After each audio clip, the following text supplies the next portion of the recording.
CNBC के अनुसार blue origin के CEO बॉब स्मिथ द्वारा दफ्तर आकर काम करने के दबाव के चलते कई वरिष्ठ अधिकारी इस्तीफा दे चुके हैं।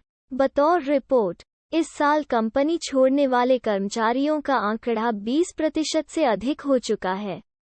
बतौर ब्लू ओरिजिन इस द ग्रेट रेजिग्नेशन में जाने वाले कर्मचारियों की दर अन्य कंपनियों के बराबर ही है। तमिलनाडु स्वास्थ्य विभाग के प्रधान सचिव जे. राधाकृष्णन ने कहा है कि पिछले 2 महीनों में राज्य के सरकारी अस्पतालों में कोविड-19 से जान गंवाने वालों में लगभग 90% लोगों ने कोविड-19 वैक्सीन की एक भी खुराक नहीं लगवाई थी।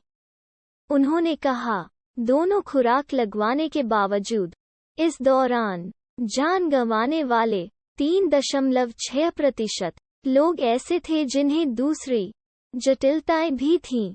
भारत में जर्मन राजदूत वॉल्टर जे लिंडनर ने कहा है कि जर्मनी ने अब तक कोविड-19 वैक्सीन को मान्यता नहीं दी है और कोवैक्सीन लगवाकर यात्रा करने वालों को जर्मनी में टेस्ट करवाना होगा और क्वारंटीन से गुजरना होगा। उन्होंने कहा, कोवैक्सीन को WHO से मान्यता मिलने के बाद हम मान्यता देने पर विचार करेंगे, लेकिन अभी इसे मान्यता नहीं मिली है।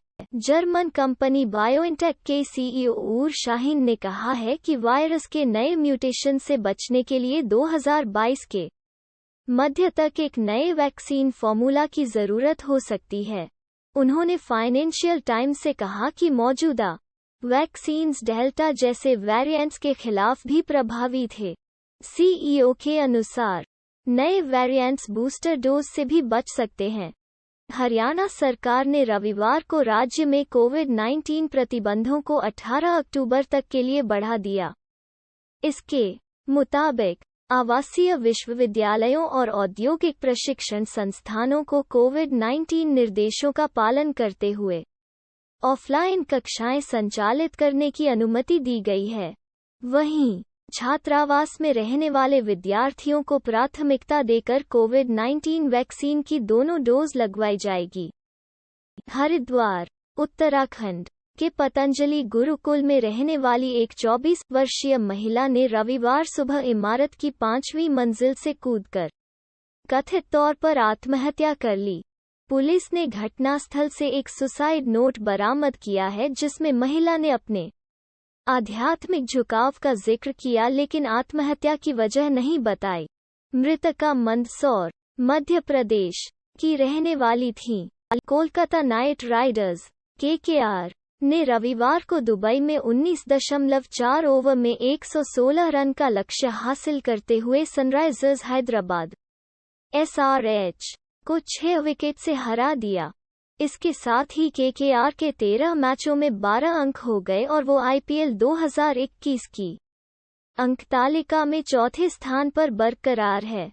KKR के शुभमन गिल ने 57-51 रन बनाए। मुंबई क्रूज ड्रग्स रेड में NCB के अधिकारियों को 13 ग्राम कोकेन, 5 ग्राम MD, 21 ग्राम चरस, MDMA की 22 गोलियां और 1.33 लाख रुपए मिले हैं। रेड के बाद अभिनेता शाहरुख खान के बेटे आर्यन खान को गिरफ्तार किया गया। आर्यन खान, अरबाज सेठ मचेंट और मुनमुन धमेचा को NCB की 1 दिन की कस्टडी में भेजा गया है। कोहली द्वारा इस्तेमाल की गई लैम्बोर्गिनी कोची में WS13510000 INR में बिक्री के लिए रखी गई। केंद्रीय गृह राज्य मंत्री अजय मिश्रा टेनी ने लखीमपुर खीरी, UP में उनके बेटे की गाड़ी से कथित तौर पर कुचलकर 2 किसानों की मौत पर कहा, मेरा बेटा वहां नहीं था। उन्होंने ANI से कहा कि पत्थरबाजी के कारण गाड़ी के अनियंत्रित होने से 2 लोग उसके नीचे आ गए थे और अगर उनका बेटा वहां होता तो जिंदा नहीं लौटता। मध्य प्रदेश के पूर्व मुख्यमंत्री और कांग्रेस नेता कमलनाथ 74 ने उनसे 12 साल छोटे मुख्यमंत्री शिवराज सिंह चौहान को रेस की चुनौती दी है। कमलनाथ ने कहा, शिवराज सिंह जी 62 वर्ष कह रहे थे कि कमलनाथ जी बीमार हैं, बुजुर्ग हो गए हैं। शिवराज जी, मैं आपको चुनौती देता हूँ, आ जाइए, रेस कर लेते हैं।